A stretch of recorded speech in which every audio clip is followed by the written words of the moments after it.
नमस्कार दोस्तों, स्वागत है आपका अपने चैनल जिसका नाम है केवल एग्ज़ाम। आरओ की परीक्षा को समाप्त होने के बाद अब हम तैयारी करने जा रहे हैं यूपी पीसीएस की।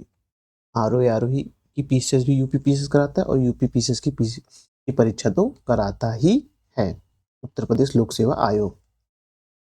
तो आज हम जो पढ़ने जा रहे हैं वो प्राचीन इतिहास पढ़ने जा रहे हैं।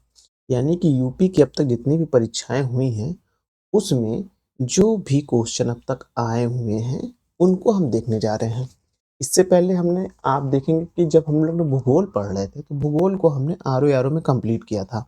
अब इसके बाद हम इसको मर्ज कर देंगे इसमें। अब उसी तरह की सीरीज़ स्टार्ट करके मतलब कि और भी मैराथन क्लास को मर्ज करेंगे इतिहास का। इतिहास का चैप्टर बहुत लंबा है, तो हो सकता है हम इसको 1-1 घंटे के वीडियो में कन्वर्ट करेंगे और जितना भी कंप्लीट हो पाएगा उतना हम कंप्लीट कर देंगे। ज़्यादा से ज़्यादा कंप्लीट करेंगे और साथ ही साथ आप लोग ये वन लाइनर पढ़ने के साथ-साथ, क्योंकि वन लाइनर जो है ये बैक ईयर क्वेश्चन में आए हुए हैं, कहीं न कहीं से रिपीट तो होंगे ही। तो आपको अपना मनोविज्ञान में ऐसा भी बैठा के चलना है कि जो वन लाइनर आ रहे हैं, हो सकता है 3-4 लाइनर को जोड़ के एक पूरा क्वेश्चन बना दें। तो ये भी ध्यान रखना है आपको। तो चलिए अब प्रारंभ करते हैं, लेकिन उससे पहले अगर आपने अभी तक हमारे चैनल को सब्सक्राइब नहीं किया है तो सब्सक्राइब कर लीजिए। वीडियो अच्छे लग रहे हो तो लाइक करिए और अपना सुझाव देने के लिए कमेंट भी करिए। चलिए पहला प्रारंभ करते हैं, पहले देख लें। हाँ, स्पष्ट दिख रहा है। क्या प्रारंभ होने जा रहा है? प्राचीन इतिहास प्रारंभ हो जा रहा है।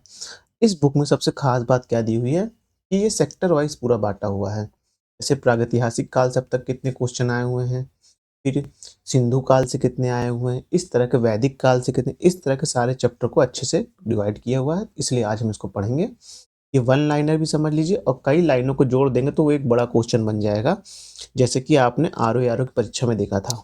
इस तरह के जो क्वेश्चन होते हैं टाइम टेकिंग होते हैं, क्योंकि आपको एक क्वेश्चन में 4 क्वेश्चन 3 क्वेश्चन दे देता है।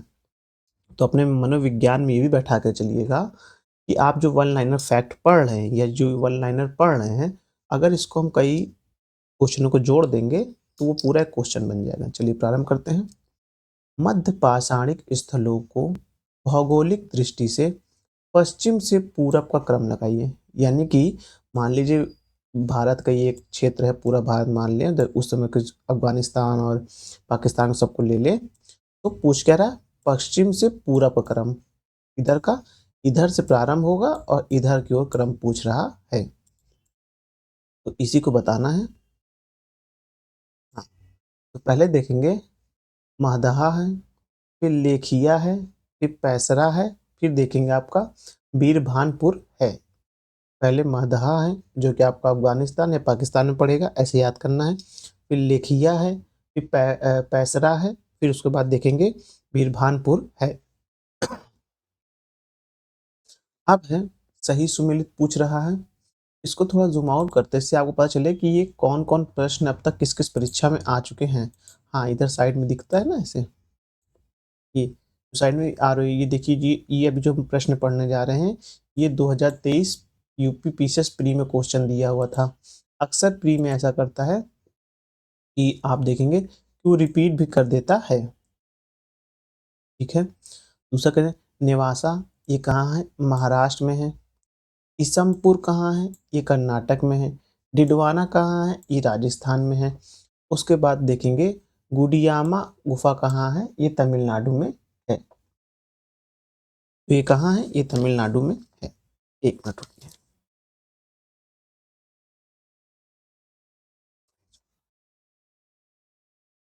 चलिए आराम करते हैं। थोड़ा सा इग्नोर करिएगा। प्राचीन भारत में आर्यों के जीविकोपार्जन का मुख्य साधन क्या था? वो शिकार या आखेट, आखेट को ही शिकार कहते हैं, ध्यान रखिएगा। वह स्थल जहाँ से प्राचीनतम स्थायी जीवन के प्रमाण मिले हैं वो है मेहरगढ़। गंगा घाटी में धान की खेती का प्राचीनतम प्रमाण मिला है कहाँ? लहुरा देव से मिला हुआ है। अब देखेंगे मध्य पाषाणिक स्थल से पशुपालन के साक्ष्य उपलब्ध हुए हैं कहाँ? बगोरा से उपलब्ध हुए हैं। पशुपालन काल मध्य पाषाण काल में पशुपालन के प्रमाण कहाँ से मिले हैं? लेखनिया में मिले हैं। मध्य पाषाणिक प्रसंगों में पशुपालन के प्रमाण मिले हैं, आदमगढ़ से मिले हैं। उत्खनित प्रमाणों के अनुसार पशुपालन का प्रारंभ हुआ था कब? मध्य पाषाण काल में हुआ था। मात्र मात्रा रहित नवपाषाणिक स्तर प्रकाश में आया कब? गुफन काल में आया। कब आया? गुफन काल में आया। 1 मिनट रुकिएगा।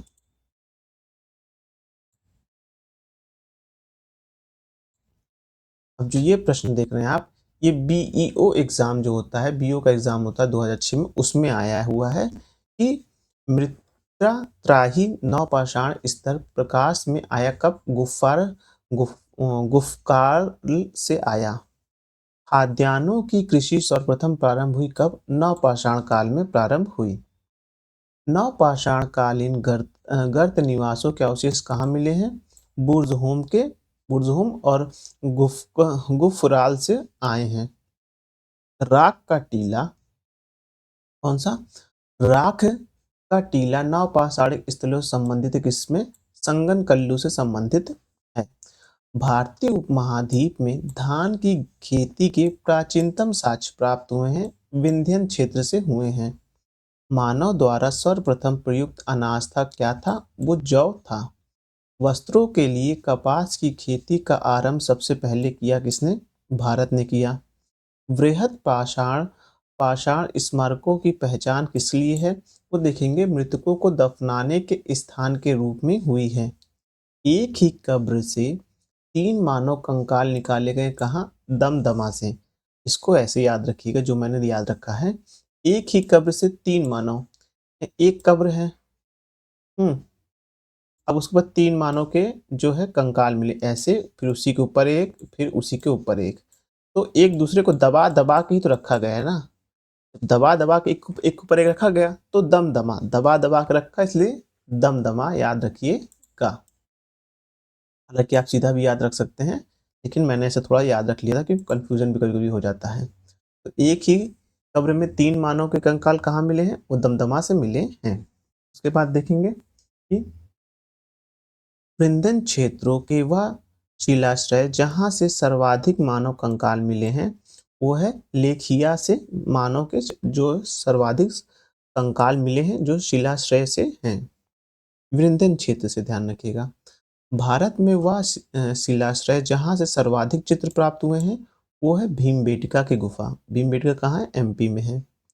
दधेरी एक पर्वतीय हड़प्पा पुरस्थल है, कहाँ का? पंजाब का है। दधेरी याद रखिए, कहाँ का है? पंजाब का है।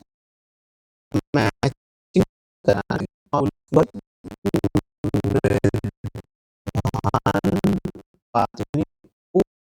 भारत का वह स्थल जहाँ खुदाई से लौह धातु के प्रचलन के प्राचीनतम प्रमाण मिले, वो कहाँ है? वो है अतरंजी खेड़ा है।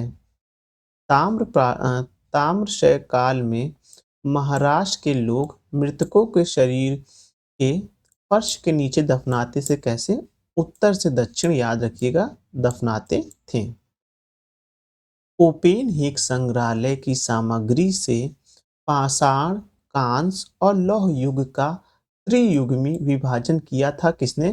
थॉमसन ने किया था, याद रखिएगा, ये इंपॉर्टेंट रहेगा कि पाषाण, कांस्य और लौह युग के तीनों जो युग का विभाजन किया था, किसने किया था?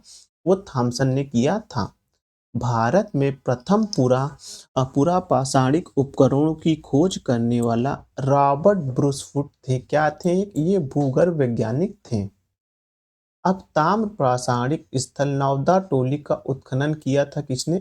HD संकलिया ने किया था। भीमबेटका की गुफा प्रसिद्ध है किस लिए? शैल चित्रों के लिए प्रसिद्ध है। दमदमा नामक पूरा स्थल संबंधित है किससे? मध्य पाषाण काल से संबंधित है। चान हुदड़ो कहाँ से है? ये सरसों से मिला है। जो सरसों की जो फसलों के जो अवशेष मिले वो चान हुदड़ो से मिले हैं। आप हड़प्पा से क्या मिला है? हड़प्पा से तिल मिला है। कुंताशिया से क्या मिला है? कोदा। पुलास से क्या मिला है? धान के साक्ष्य मिले हैं। हड़प्पा सभ्यता से जल संरक्षण के साक्ष्य मिले, कहाँ? धौलागिरा से मिले हैं। हड़प्पाई पूरा स्थल बनावली स्थित है कहाँ? रंगोई नदी पर। तो बनावली कहाँ है? रंगोई नदी पर है। बनावली कहाँ? हरियाणा में है, याद रखिएगा। हड़प्पा स्थल, हड़प्पा सभ्यता का स्थल मांडी भारत के किस राज्य में है? तो ये है उत्तर प्रदेश में, ध्यान रखिएगा। सिंधु घाटी की सभ्यता के पुरा स्थल से नौ पुरा स्थल से नौ चित्र का मॉडल प्राप्त हुआ है कहाँ से? मोहनजोदड़ो एवं लोथल से प्राप्त हुआ है।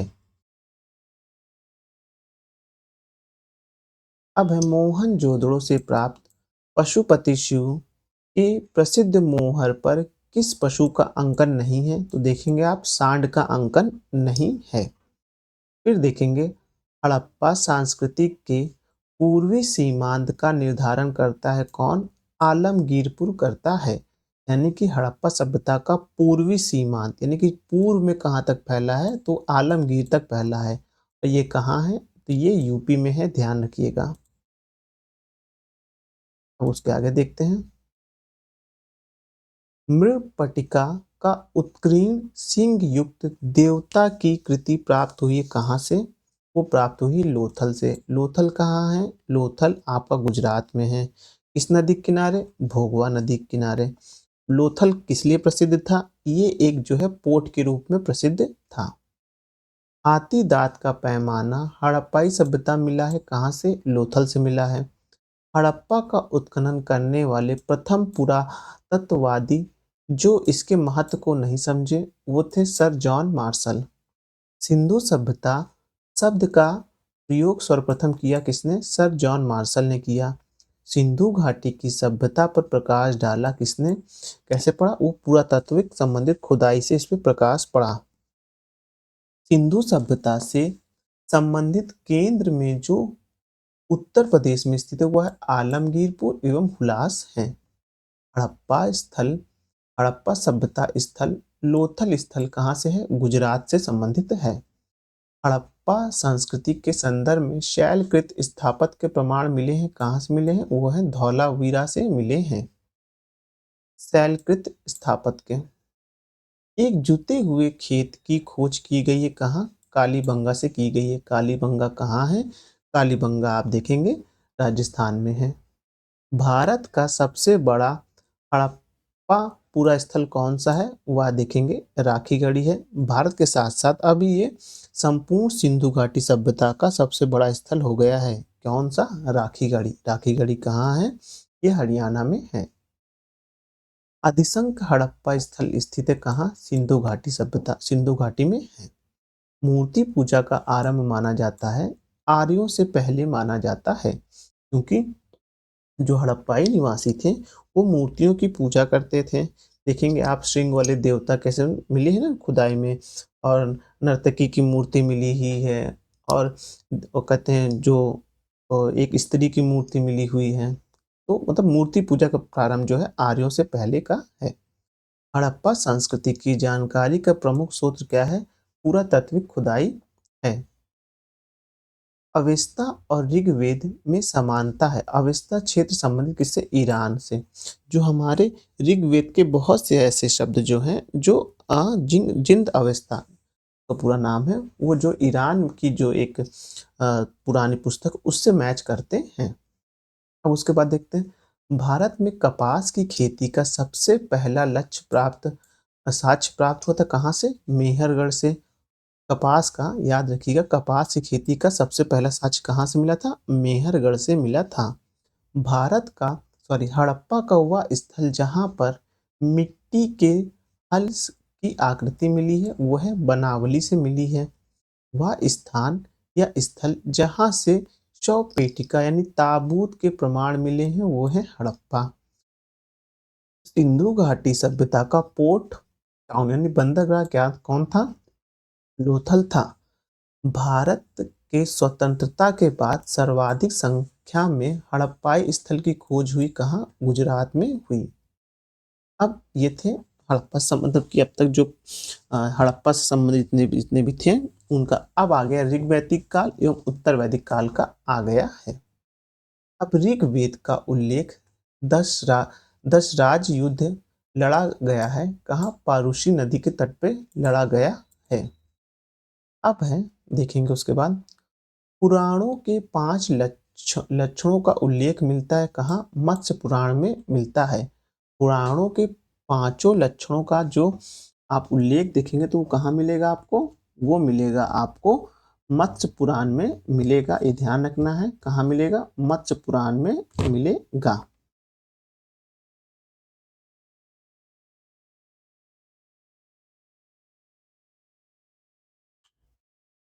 अब आगे देखते हैं।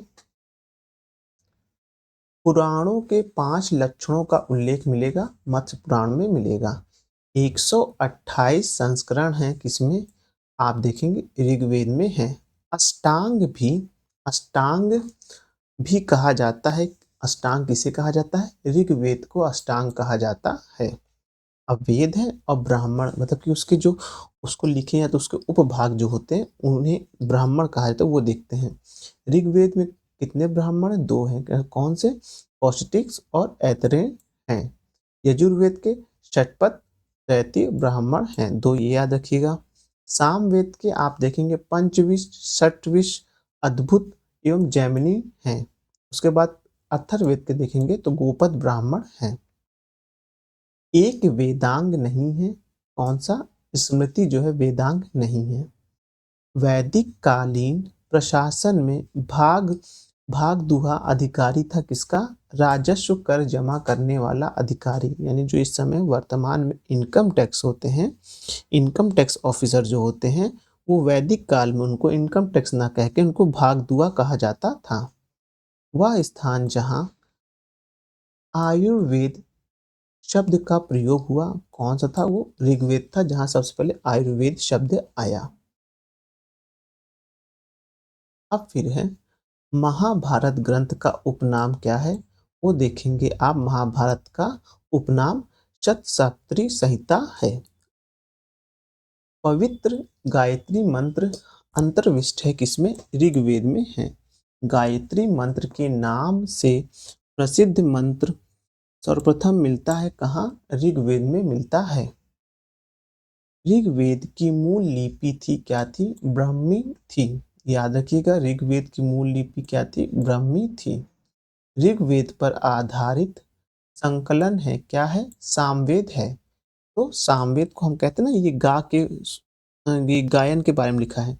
इसमें गायन के बारे में ना लिख के जो ऋग्वेद के श्लोक थे उन्हें गा कर कैसे बताया जाएगा, उसको जो है सामवेद में लिखा गया है। तो ऋग्वेद में जो है आप देखेंगे श्लोक लिखे हुए हैं और उनको गा के या उनका उच्चारण करने की विधि जो आप देखेंगे वो सामवेद में मिलेगी। ऋग्वेद धर्म था, बहुदेववादी था। मतलब कि आप देखेंगे इसमें इंद्र की भी है चर्चा, वरुण की भी है, गंगा की भी है। तो कोई एक देवता को समर्पित नहीं था, यह कई देवताओं को समर्पित था। इसलिए ऋग्वैदिक धर्म कैसा था? बहुदेववाद था।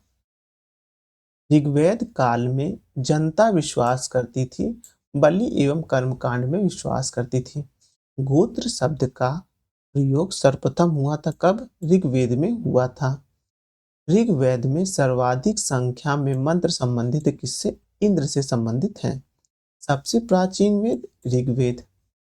वह वैदिक ग्रंथ जिसमें वर्ण शब्द का सर्वप्रथम नामोल्लेख मिलता है वह कौन सा है? ऋग्वेद है। ऋग्वेद में उल्लेखित यव शब्द किस कृषि उत्पाद हेतु प्रयुक्त होता है? जौ के लिए होता है। जौ मानव द्वारा किया जाने वाला पहला जो कृषि उत्पाद था वो जौ ही था, ये भी ध्यान रखिएगा। ऋग्वेद में उल्लेखित प्रसिद्ध 10 राजाओं का युद्ध लड़ा गया कहाँ? पारुश्री, यानी कि रावी नदी के किनारे लड़ा गया। ऋग्वैदिक काल के प्रारंभ में महत्वपूर्ण मूल्यवान संपत्ति समझी जाती थी किसको? गाय को। वैदिक काल में अघन्य माना गया है गाय को। वैदिक साहित्य जिसमें मोक्ष की चर्चा मिलती है वो क्या है? वो आप देखेंगे वो उपनिषद में मिलती है। मोक्ष की चर्चा सबसे पहले किसमें मिलेगी वैदिक साहित्य में?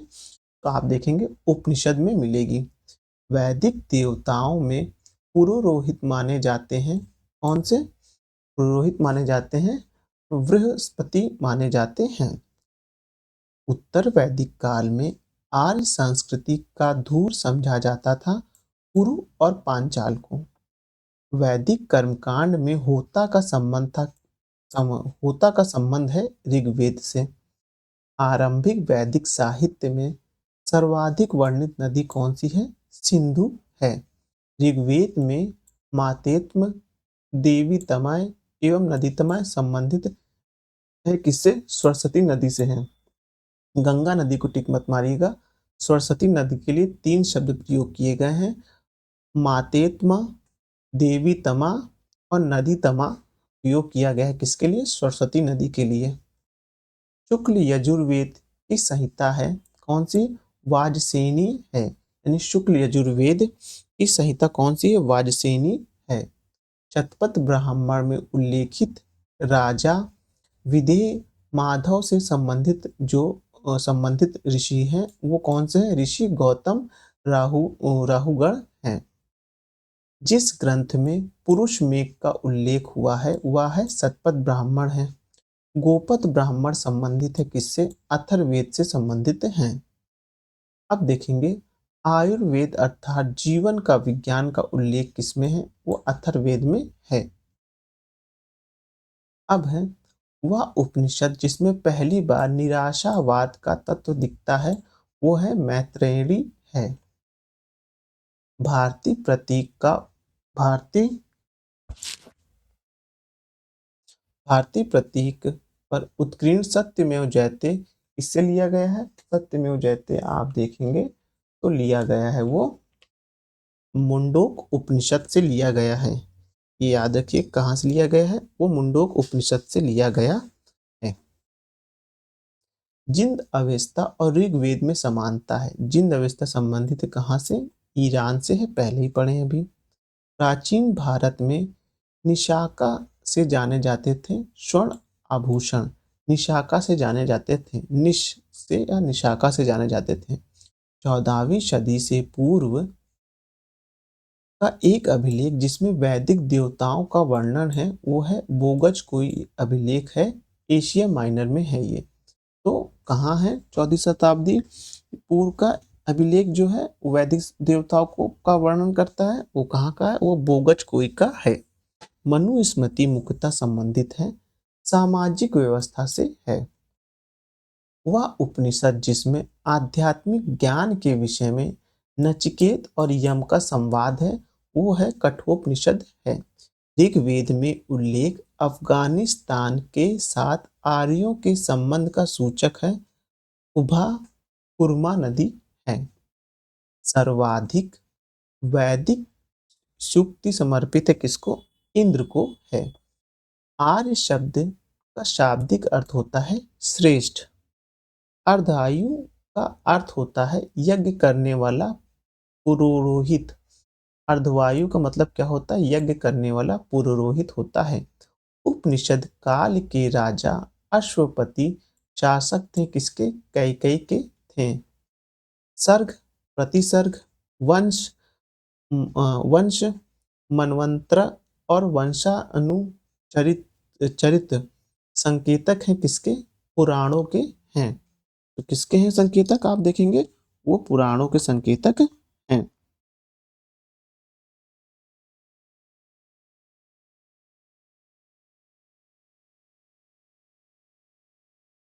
अब उसके बाद देखते हैं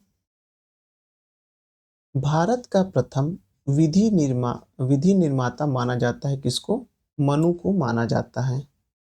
प्राचीन काल के महान विधि निर्माता कौन थे? मनु थे। कैसे शब्द का प्रयोग किया गया? रेशम के लिए किया गया है। कैसे शब्द का प्रयोग किसके लिए किया गया है? वह रेशम के लिए किया गया है। क्लासिकल संस्कृत में आर्य शब्द का अर्थ है एक उत्तम व्यक्ति। ऋग्वेद है, आप देखेंगे ऋग्वेद आपको वो मिलेगा, जो ऋग्वेद मिलेगा वो सूत्रों का संकलन है। मतलब कई तरह के जो श्लोक हैं उनका संकलन है। ऋग्वेद क्या है? कई तरह के सूत्रों का या श्लोकों का आप देखेंगे वो एक संकलन है। इतिहास शब्द का उल्लेख मिलता है, कब मिलता है? अथर्ववेद में मिलता है। ऋग्वेद में उल्लेखित 10 राजाओं का संग्राम कहाँ हुआ था? पारूशनी यानी कि रावी नदी के तट पर हुआ था। अब 6ठी शताब्दी ईसा पूर्व के राजनीतिक दशा, महाजनपदों का उदय एवं मगध साम्राज्य के बारे में पढ़ने जा रहे हैं। 16 महाजनपदों का उल्लेख है किसमें? अंगुत्तरी निकाय में है। कलिंग नरेश खारवेल संबंधित हैं, चेदी वंश से हैं। 6ठी शताब्दी ईसा पूर्व का मत्स्य महाजनपद स्थित है किससे है? आप देखेंगे वो राजस्थान से है। मत्स्य जनपद कहाँ है? वो राजस्थान से संबंधित है। प्राचीन भारत के अश्वशेव अवशेष, माफ करिएगा, प्राचीन भारत के अवशेष कुम्हार स्थल से प्राप्त हैं। कहाँ से? पाटलिपुत्र से प्राप्त हैं। मालवा क्षेत्र पर मगध की सत्ता का विस्तारण हुआ था। कहाँ? शिशुनाग के समय हुआ था। मालवा क्षेत्र पर मगध की सत्ता का जो विस्तार हुआ था वह देखेंगे शिशुनाग के समय हुआ था।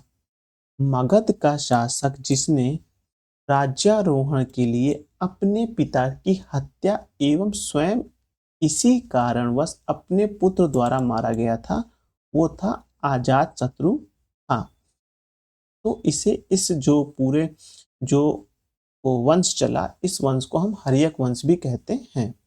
मगध का सम्राट जिसे अपरशुराम के नाम से जाना जाता है, वो था महापद्म नंद था। प्राचीन श्रावस्ती का नगर विन्यास आकृति था कैसा? अर्धचंद्राकार में था। 6ठी शताब्दी ईसा पूर्व शक्तिमती राजधानी थी किसकी? चेदी की थी। अभिलिखित साक्ष्यों से प्रकट होता है कि नंद राजाओं के आदेशों से एक नहर खोदी गई थी। कहाँ? कलिंग में एक नहर खोदी गई थी। अभिलेखित साक्ष्यों से प्रकट होता है कि नंद राजा के आदेश पर एक नहर खोदी गई थी। कहाँ? कलिंग में खोदी गई थी।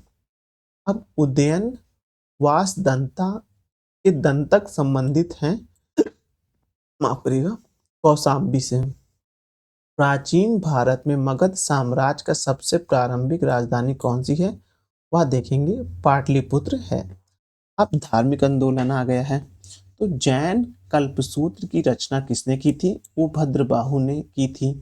भारत में पाल काल में एक महत्वपूर्ण अध्ययन केंद्र था किसका? विक्रमशिला का था। विक्रमशिला विश्वविद्यालय के अति महत्वपूर्ण आचार्य थे अरोचन, अतीश, दीपांकर तथा रत्नाकर शांति थे। याद रखिएगा कि विक्रमशिला जो विश्वविद्यालय के अति महत्वपूर्ण आचार्य के नाम कौन कौन थे? विरोचन, अतीश, दीपांकर एवं रत्नाकर थे। अब देखते हैं श्रावस्ती और संबंधित, मतलब एक स्थल है एक तरफ और संबंधित जो है तीर्थकार देख लेते हैं। श्रावस्ती संभवनाथ थे। कनकद वो सुविधानाथ थे। अयोध्या के लिए ऋषभनाथ थे। और पभोस के लिए पद्म प्रभु थे। तक्षशिला विश्वविद्यालय का उत्खनन कराया जॉन मार्शल ने कराया था। महावीर का प्रथम अनुयायी कौन बना? जमाली बना था। उसके बाद त्रिरत्न सिद्धांत, सम्यक धारण, सम्यक चरित्र, सम्यक ज्ञान। जिस धर्म का महिमा है वह आप देखेंगे जैन धर्म की है। आजीवक संप्रदाय के संस्थापक कौन थे? मक्खली गोसाल थे। प्रारंभिक जैन साहित्य में लिखा गया था, अर्धमगधी भाषा में लिखा गया था। यापनीय एक संप्रदाय है किसका? जैन धर्म का। याद रखिएगा, यापनी एक संप्रदाय है किसका? वो है जैन धर्म का है। तीर्थकर शब्द संबंधित है किससे? जैन से है। जैन सभा जिसमें अंतिम रूप से श्वेतांबर आगम का संपादन हुआ, वह क्या था? वह पाटलिपुत्र था। प्रभा सागरी तीर्थ स्थल है कहाँ का? जैनों का है।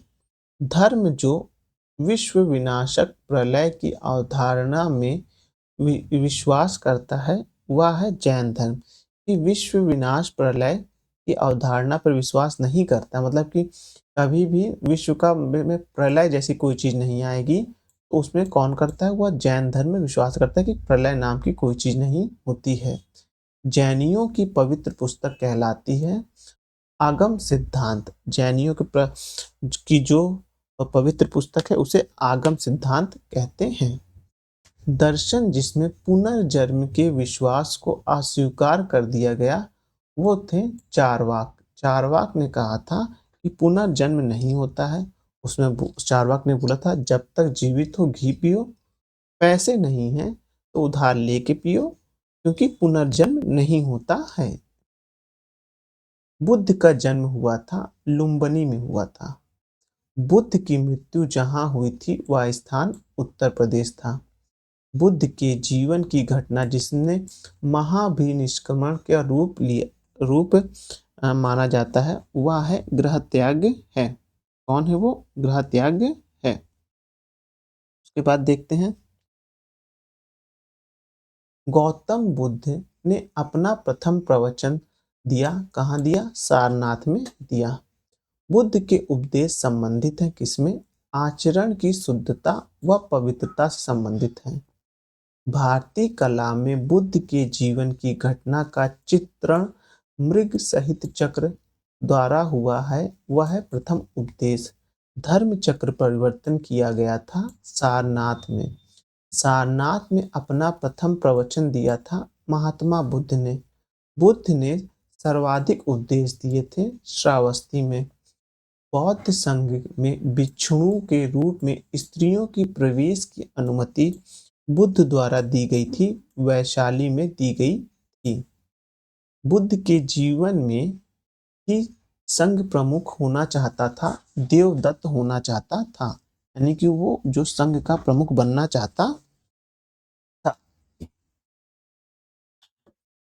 तो आगे देखते हैं बुद्ध द्वारा रूपांतरित में अंतिम व्यक्ति था वो सुभद्र था। मतलब जिसने अपना धर्म परिवर्तन किया था उस कौन था? सुभद्र था। त्रिपटिका है, क्या है? बुद्ध के उपदेशों का संग्रह है। बौद्ध धर्म में त्रिरत्न इंगित है, बुद्ध, धम्म और संघ में। प्रथम बौद्ध समिति का आयोजन हुआ था कहाँ? अजात शत्रु के शासनकाल में हुआ था। प्रथम बौद्ध संगति का आयोजन कहाँ हुआ था? वह हुआ था अजात शत्रु के शासनकाल में हुआ था। संसार अस्थिर और क्षणिक है, यह कथन किसका है? ये है गौतम बुद्ध का कथन है कि संसार अस्थिर और क्षणिक है। बौद्ध ग्रंथ जिसमें संघ जीवन के नियम प्राप्त होते हैं वो है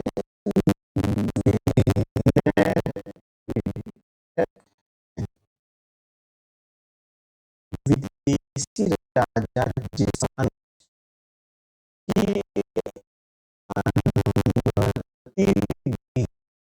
महात्मा बुद्ध ने दो बंजारों को उपदेश देकर अपना उपासक बना दिया था। वे थे मल्लिक मल्लिक और तपस्यु थे। मल्लिक और तपस्यु थे। सप्तपर्णी गुफा स्थित है कहाँ? राजगृह बिहार में है। विशुद्धि मगन नामक पुस्तक किस संप्रदाय संबंधित है? वो है हीनयान है। शून्यता के सिद्धांत का सर्वप्रथम प्रतिपादन करने वाला बौद्ध दार्शनिक कौन था? वह नागार्जुन था। उत्तर प्रदेश में बौद्ध एवं जैनियों दोनों की प्रसिद्ध तीर्थ स्थली है, क्या है? वह कौशाम्बी है। बौद्ध तथा जैन दोनों में धर्म विश्वास करते हैं, वो है कौन है? कर्म तथा पुनर्जन्म के सिद्धांत। मतलब कि जो बौद्ध और जैन धर्म दोनों ही विश्वास करते हैं, कर्म और पुनर्जन्म के सिद्धांत पर करते हैं। अफगानिस्तान का बामियान प्रसिद्ध था बुद्ध प्रतिमा के लिए है। देश में मूर्ति पूजा की नींव रखी किसने? बौद्ध धर्म ने रखी। वह काल जिसमें बुद्ध की खड़ी प्रतिमा बनाई गई वह कौन सा था? कुषाण काल था। भूमि स्पर्श मुद्रा, भूमि स्पर्श मुद्रा की सारनाथ बुद्ध प्रतिमा संबंधित किससे? गुप्त काल से है। विक्रमशिला विहार के संस्थापक कौन थे? धर्मपाल थे। स्तूप के उत्खनन में सरिपुत्र के अवशेष प्राप्त हुए कहाँ से? सांची से। बौद्ध पवित्र स्थल जो निरंजना नदी के तट पर स्थित है वह है बोध गया। एशिया के ज्योतिपुंज के तौर पर जाने जाते हैं गौतम बुद्ध। गौतम बुद्ध के समय का प्रसिद्ध वैद्य जीवक जिसके दरबार से संबंधित था वह था बिंबिसार। बुद्ध कौशाम्बी आए थे, उदयन के राजकाल में आए थे। तिब्बत में बौद्ध धर्म के सुधार में महती भूमिका महती भूमिका निभाने वाले उपाध्याय अतीश किस विहार के प्रसिद्ध विद्वान थे? वो थे विक्रमशिला के थे। अर्धनारीश्वरी मूर्ति में आधा शिव और आधा पार्वती प्रतीक है। देवी और उसकी शक्ति का योग का प्रतीक है। देव और उसकी शक्ति के योग का प्रतीक है। गौतम बुद्ध ने प्रथम धार्मिक प्रवचन दिया था सारनाथ में दिया था जिसे धर्म चक्र परिवर्तन भी कहते हैं। भारत में सर्वप्रथम मानव मूर्ति की पूजा हुई थी कब? बुद्ध की पूजा सर्वप्रथम हुई थी गुप्त काल में। भारतीय कला में बुद्ध के जीवन की वह घटना जिसका चित्रण मृग सहित चक्र द्वारा हुआ है वह है प्रथम उपदेश। प्रथम उपदेश कहाँ दिया था? गौतम बुद्ध ने सारनाथ में दिया था। अब है भागवत संप्रदाय एवं ब्राह्मण धर्म है। भगवत गीता मूलतः महाभारत का अंश है, भीष्म पर्व का है। याद रखिएगा भगवत गीता मूलतः जो महाभारत का एक अंश है भगवत गीता वह किसमें का है? वह भीष्म पर्व का है। नागा अर्जुन कोंडा शहर की स्थापना की थी इक्ष्वाक राजवंश ने की थी। अब देवता है और पहचान शिव की पहचान त्रिशूल से होता है, विष्णु की पहचान चक्र से, गणेश की पहचान रस्सी या फंदा से और सरस्वती की पहचान वीणा से होती है। अब है रामानुज वो है विशिष्टता द्वैतवाद, माधवाचार्य द्वैत, निम्बार्क द्वैत और वल्लभाचार्य जो है वो शुद्ध द्वैतवाद। ये क्वेश्चन रट लीजिए। इसमें से यूपी पीसीएस में एक क्वेश्चन जरूर बनेगा चाहे जो सा बने लेकिन बनेगा जरूर। हाँ, रामानुज वो थे विशिष्ट द्वैत, माधवाचार्य द्वैत, निम्बार्क द्वैतवाद्वैत और वल्लभाचार्य शुद्ध द्वैता थे। मंडन मिश्र शब्द थे कुमारिल भट्ट के। तुम्हारा अधिकार कर्म पे है फल की प्राप्ति नहीं, यह कहना है गीता का। यह गीता भगवत गीता किसमें लिखी? महाभारत का एक अंश है जो कि भीष्म कांड से संबंधित है। मोक्ष के साधन के रूप में ज्ञान कर्म तथा भक्ति को समान महत्व देता है क्या? भगवत गीता देता है। भागवत धर्म से संबंधित प्राचीन अभिलेख साक्ष्य मिलते हैं हेलियोडोरस का बेस नगर अभिलेख से मिलते। ये इंपॉर्टेंट है। भागवत धर्म से संबंधित जो प्राचीन अभिलेख है वो हेलियोडोरस के अब बेस नगर अभिलेख से प्राप्त होता। आदि शंकराचार्य द्वारा स्थापित 4 मठ थे, जोशी मठ, द्वारिका, पुरी और श्रृंगेरी। नयनार थे एक शैव धर्मानुयायी थे। कैसे थे नयनार? वो शैव धर्म से संबंधित थे। अब देखेंगे वल्लभाचार्य पुष्टि मार्ग, रामानुज विशिष्ट द्वैत, माधवाचार्य द्वैतवाद, शंकर अद्वैतवाद है। याद रखिएगा वल्लभाचार्य पुष्टि मार्ग, रामानुज विशिष्टता द्वैत, माधवाचार्य द्वैतवाद, शंकर अद्वैतवाद हैं। ये भी क्वेश्चन बहुत इंपॉर्टेंट है। ये आपको भी हर परीक्षा में इससे संबंधित प्रश्न मिल ही जाते हैं।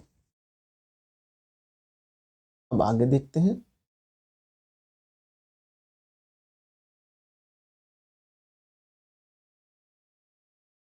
अब हम देखेंगे मौर्य साम्राज्य के बारे में देखेंगे। मौर्यों के इतिहास के लिए अधिक प्रामाणिक माना जाता है विष्णु पुराणों को माना जाता है। आंध्रों के इतिहास के लिए अधिक प्रामाणिक माना जाता है मत्स्य पुराण को माना जाता है। इसको माना जाता है मत्स्य पुराण को माना जाता है। मौर्य काल में सदैव राजा के पास रहने वाले विष परीक्षक वैद्य को कहा जाता था जांग अ, जांग लिविद। जांग लिविद कहा जाता था। जो राजा के पास सदैव जो वैद्य रहते थे उन्हें क्या कहा जाता था? जांग लिविद कहा जाता था। हो सकता है प्रश्न ऐसे बन जाए कि मौर्य काल में जांग लिविद क्या थे?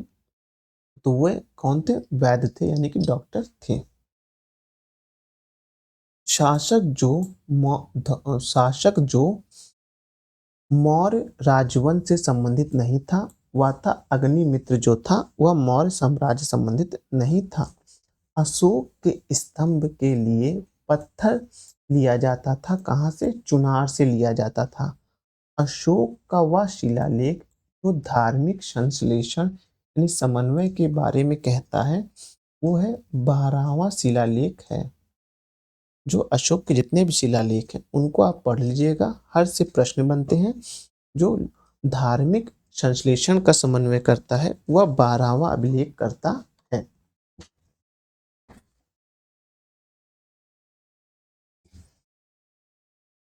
अब देखते हैं कि सम्राट अशोक ने अपने राज्याभिषेक बाद कलिंग पर विजय प्राप्त किया था। 8 वर्ष बाद प्राप्त किया था।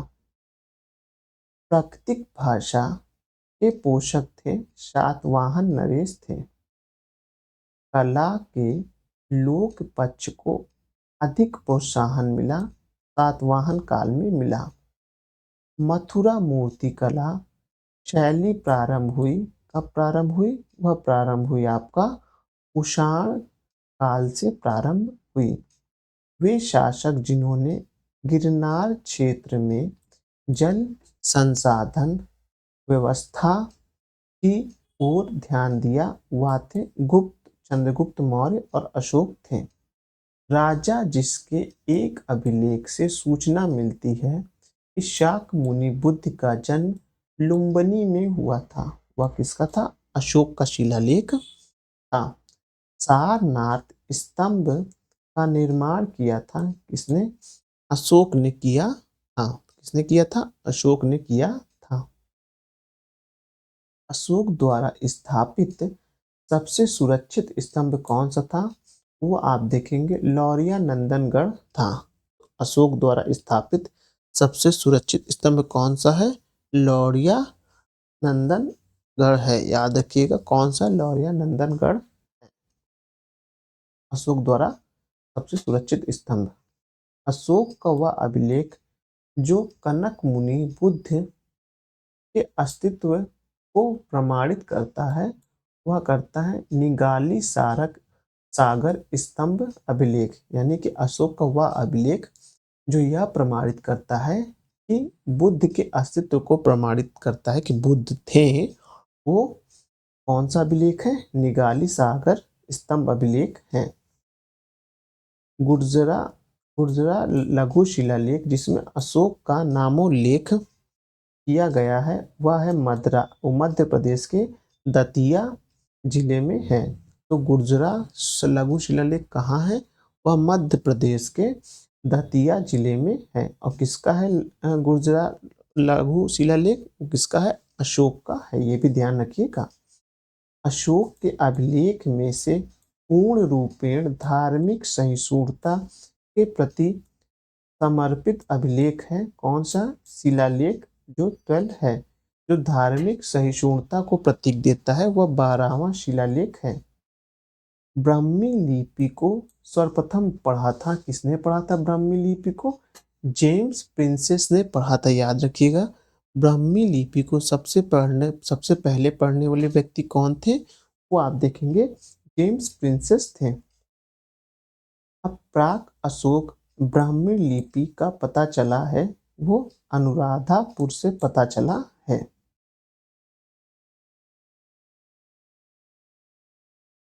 प्राक अशोक ब्राह्मी लिपि का पता कहाँ चला है? वो अनुराधापुर से पता चला है। पत्थर का प्राचीनतम शिलालेख थे कौन थे? वो प्राकृत शिलालेख हैं। जो पत्थर के प्राचीनतम शिलालेख कौन से हैं? वो प्राकृत भाषा में है। अपने साम्राज्य के उत्तर पश्चिम भाग में अपने साम्राज्य के उत्तर पश्चिम भाग में उत्कीर्ण राजाज्ञों के लिए अशोक की लिपि का उपयोग था। अरमाइकी, ग्रीक और खरोष्टी था। इलाहाबाद का अशोक स्तंभ सूचना प्रदान करता है किसकी? समुद्रगुप्त के बारे में। और फिर आप देखेंगे जहांगीर के बारे में, नहीं जहांगीर वाले समुद्रगुप्त के बारे में है। पहियान भारत आया था कब? 399 एडी में आया था। कलिंग युद्ध का विवरण हमें ज्ञात होता है अशोक के 13वें शिलालेख से कलिंग युद्ध के बारे में पता चलता है। अब मौर्यन मंत्रिपरिषद में राजस्व इकट्ठा करने वाले से संबंधित था समाहर्ता। समाहर्ता जो था वो राजस्व को इकट्ठा करता था। मौर्य काल में राजस्व को इकट्ठा कौन करता था? समाहर्ता करता था। अब वही इनकम टैक्स को जब आप देखेंगे पाषाण काल में, तो एक मिनट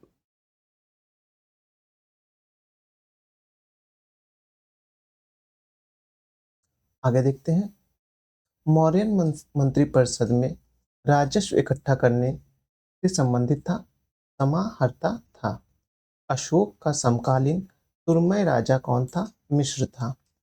मकदूनिया के अशोक का समकालीन राजा कौन था? एंटियोगो गोनाटास था। अब टालमिया फिलाडेल्फिया जिसके साथ अशोक के राजनयिक संबंध थे, शासक था कहाँ का? मिस्र का। टालमिया फिलाडेल्फिया कहाँ का था? मिस्र का था। और किसके समकालीन था? अशोक के समकालीन था। एक इतिहासकार के अनुसार शिलालेखों में अशोक के जिस धर्म का प्रतिपादन किया है वह वस्तुतः राजधर्म है। आप देखेंगे फ्लिट का है।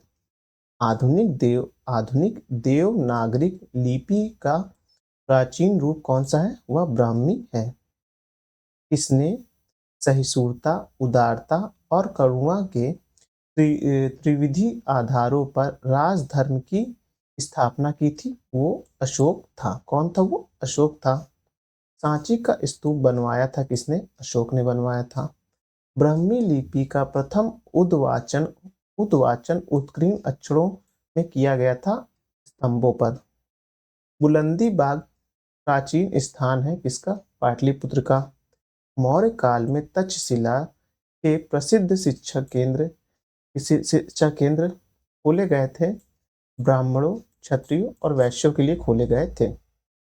मौर्य काल के दंड विधान थे क्या? काफी कठोर थे। कालिदास प्रसिद्ध है अशोक के शिलालेख के कारण। कालसी प्रसिद्ध है कहाँ के लिए? अशोक के शिलालेख। कालसी कहाँ है? ये आपका उत्तराखंड में है, ध्यान रखिएगा। चाणक्य का दूसरा नाम क्या था? विष्णुगुप्त था। चंद्रगुप्त मौर्य ने अपने अंतिम दिन व्यतीत किए थे कहाँ? चरम बेलगांव में किए थे। अशोक का आ, अशोक अशोक का वह शिलालेख जिसमें धार्मिक सहिष्णुता के सिद्धांत की बात की गई है, वह शिलालेख आप देखेंगे 12वां शिलालेख है। आप देखेंगे उसके आगे मौर्योत्तर कालीन भारत देखेंगे। सिमुक संस्थापक थे सातवाहनों के। कर्दमत्तक कर्दमत्तक क्षत्रपों के अति दुर्लभ सिक्के प्रचलित किए गए थे ताम्र धातु में। अशोक के द्वितीय शिलालेख में उल्लेख नहीं है सातवाहनों का। हार्वेल के विषय में जानकारी का स्रोत है हाथी गुम्बा का अभिलेख।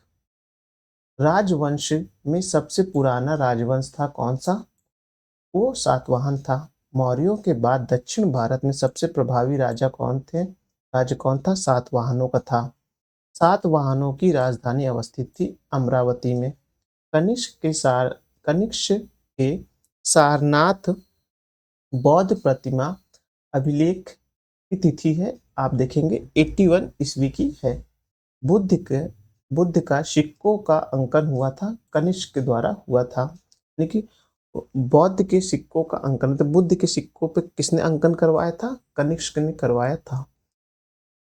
उत्तर तथा उत्तर पश्चिम भारत में सर्वाधिक संख्या में तांबे के सिक्के को जारी किया था किसने? कुषाणों ने किया था।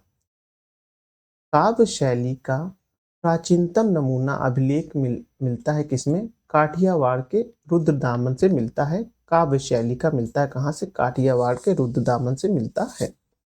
प्राचीन भारत में नियमित रूप से सोने के सिक्के चलाए किसने? नियमित रूप से, ये नियमित शब्द याद रखिएगा, कुषाणों ने चलाए थे। बिना बेगार के सुदर्शन झीलों का जीर्णोद्धार कराया था किसने? रुद्रदामन प्रथम ने कराया था।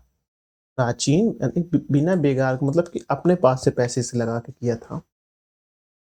प्राचीन भारत के साहित्यिक इतिहास में पढ़नी और पतंजलि प्रख्यात नाम हैं। फले फूले किस वंश में? शुंग राजवंश में फले फूले हैं। विक्रम संवत का प्रारंभ हुआ था कब? 58 ईस्वी में हुआ था। महाभाष्य के लेखक पतंजलि समकालीन थे किसके? पुष्यमित्र शुंग के थे। उसके बाद देखेंगे विक्रम एवं शक संवत में अंतर वर्षों में कितना है? 135 वर्ष का है। अब देखेंगे कि सूचियों को सम्मिलित करना है। इसमें टिमेट्रिया हिंदी यूनान का, रुद्रदामन शक था, गोंडोफर्निस पल्लव था, विम कुषाण था। अब प्राचीन भारत पर विदेशी आक्रमण देख लेते हैं। मध्य प्रदेश के विदिशा के पास बेस नगर के गरुड़ ध्वज स्तंभ बनवाया किसने? हेलियोडोरस ने बनवाया था। हमारे देश में इंडिया संबोधित करने वाला कौन था? यूनान लोग थे। हिंद यवन शासक जिसने शीशे के सिक्के जारी किए वो स्ट्रेटो सेकंड था। शासक जिसको सर्वप्रथम सोने के सिक्के जारी करने का श्रेय जाता है वो विम कडफिश था। वीर भारती राजा का नाम जिसे सिकंदर ने झेलम नदी के तट पर पराजित किया वो पुरु यानी कि पोरस था। उसके बाद देखते हैं युद्ध भूमि में बड़ी संख्या में सैनिकों को मारे जाने तथा आहत हो जाने के बाद भारतीय गण तथा अथवा राज्यों की स्त्रियों ने सिकंदर के विरुद्ध शस्त्र धारण किया था। मसग थे। कौन थे? मसग थे। आयुर्वेद के प्रसिद्ध विद्वान चारक दरबार अलंकृत करते थे, कनिष्क का करते थे। अब संगम युग देख लेते हैं। चेर चोल पांडव। चोल वंश का शासक जिसने शिवपाद शेखर की उपाधि धारण की राजराज प्रथम था। संगम ग्रंथ तोलकप्पियम आधारित है, व्याकरण पे है। जो व्याकरण है वो आप उसको संगम काल में कहेंगे, तोलकप्पियम कहेंगे। तमिल ग्रंथ जिन्हें लघु वेद की संज्ञा दी जाती है, कुराल। शिल्पादिक्रम के लेखक कौन है? इलंगो है। तृतीय संगम हुआ था कहाँ? मदुरई में हुआ था। वृद्धेश्वर मंदिर जो भगवान शिव को वर्ष 1014 में समर्पित किया गया था, स्थिर कहाँ? तंजावुर में अवस्थित है। अब दक्षिण भारत के इतिहास, चोल, चाल और पल्लव के बारे में देख लेते हैं। राजराज कब आए थे? ये आए थे आपका 985 से लेकर 1015 तक। राजाधिराज प्रथम 1044 से 1052 तक। कुलोत्तुंग प्रथम आप देखेंगे 1070 से 1120 तक। विक्रम चोल 1120 से 1133 तक। अब राजवंश और राजधानी देख लेते हैं। पल्लव की राजधानी कांची थी, कदम्ब की राजधानी वनवासी थी, पांड्य की मदुरा थी और काकतीय की वारंगल थी। नटराज की प्रसिद्ध कांस्य मूर्ति एक उत्कृष्ट उदाहरण है चोल कला का। वह राजवंश जो अपने अपने अपने शासन कला में ही उत्तराधिकार घोषित कर देते थे वे थे चोल। मतलब कहने का मतलब वह राजवंश जो अपने शासन काल में ही मतलब अपना शासन चला ही रहे हैं, राजा भी राजा है, लेकिन उसके बाद कौन राजा बनेगा इसकी घोषणा पहले कर देते थे, वो चोल राजा थे।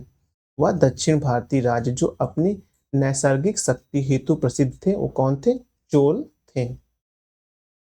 चोल गंगम नामक वृहत वृहत कृत्रिम झील बनवाने का श्रेय जाता है किसे? राजेंद्र को। तंजौर के विद्याश्वर मंदिर का निर्माण किसने कराया? राजराज प्रथम ने कराया। चोलों का राज्य किस क्षेत्र में फैला था? वो कोरोमंडल तक दक्कन के कुछ भागों में था। चोल शासक के शासनकाल में वरियम उद्यम प्रशासन का कार्य करता है, टोटो वरियम करता है। चालुक्यों की राजधानी वातापी है। चोल राजाओं के स्नानागार एवं भोजनालय का प्रबंध देखते हैं थे, स्त्री तथा पुरुष दोनों देखते थे। चोल शासक का नाम बताइए जिसने श्रीलंका के उत्तरी भाग को विजय किया था? वो राजराज प्रथम था। चोल राजवंश के अंततः समाप्त किया था किसने? मलिक काफूर ने किया था। मलिक काफूर कौन था, आप बताइएगा ये। वह चोल, इसे 10 दिनारी या 1000 दिनारी भी कैसे कुछ कहा जाता था।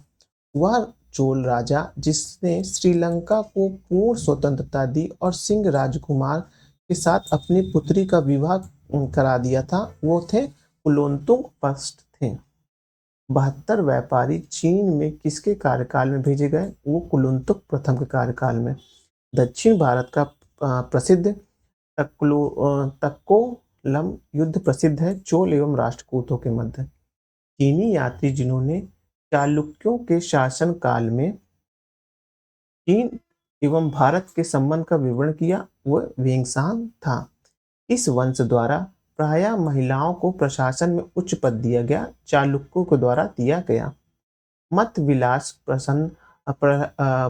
प्रहसन थे महेंद्र वर्मन। तीसरी शताब्दी में वारिंगल प्रसिद्ध थे लोहे के संयंत्र उपकरण हेतु। संस्कृत के कवि और नाट्यकार कालिदास प्रसिद्ध उल्लेखित हैं, पुलकेशिन द्वितीय के ऐहोल अभिलेख में हैं।